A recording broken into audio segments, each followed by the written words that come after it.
Hello, my name is Adam Wolf. I'm a physical therapist here from Chicago. Just wanted to take a quick minute with you, share with you some of the strategies that I use to create reactions in the body, particularly in the upper extremity, sort of in an integrated function. I've really been using a lot of what's been termed warding patterns. I really like warding patterns a lot.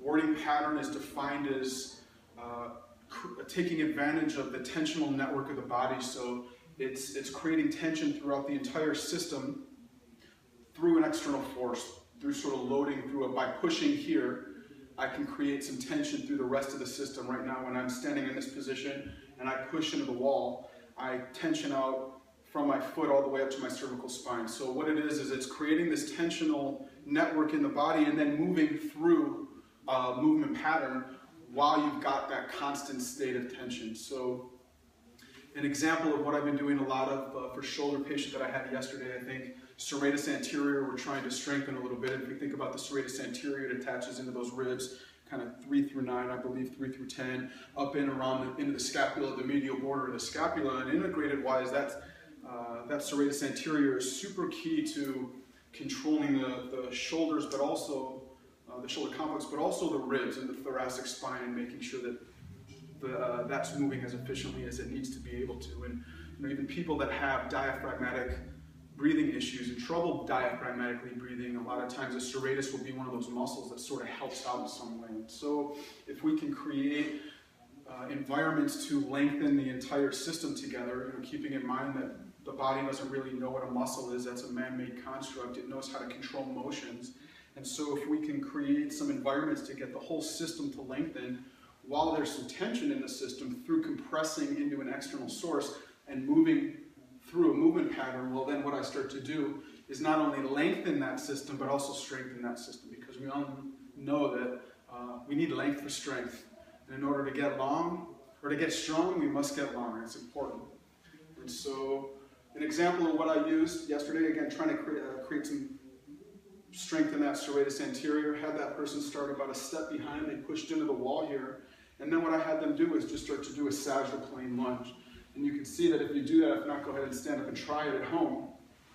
When I push and I'm in this position, and I push right here, well, I've got this nice X loaded, I've got the serratus loaded, lengthened. When I say loaded, I've got the pecs, I've got the external oblique and the internal oblique, and the psoas is all lengthened together, along with in a couple of planes of motion, the serratus anterior. So we can start to create some nice integrated top-down strength into the system that the shoulder can have to control. It's nice as we can place the hands in different positions to create different reactions.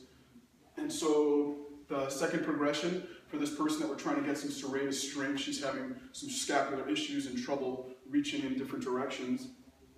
Not only are we trying to create some thoracic motion, which is super important, it's especially important to get that overhead control. So this is the progression of that. And what we did, I have that patient face the wall and put her hand sort of at eye height, push into the wall a little bit, is I had that person just start doing some movement patterns. I think first we went side to side, and you can see that if I go out this way, I've got some nice length, especially if I get that hip translation, which is super key to gait and everything else. So from the lateral movements from here, what I did is I went through transverse plane movements, sort of just opening up the foot in each plane of motion, sort of pointing my foot around the corner as much as I can. I'm not pointing my foot straight towards the wall.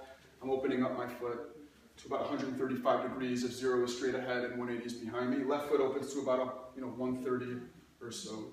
And so the progression of that, then, I just had her do a 1 foot at a time. So push into the wall, take that right leg, open it up to the right, small little lunge, rotate it across to the left, small little lunge. And when I rotate across my body to the left, my foot's facing this direction over here, as opposed to the wall.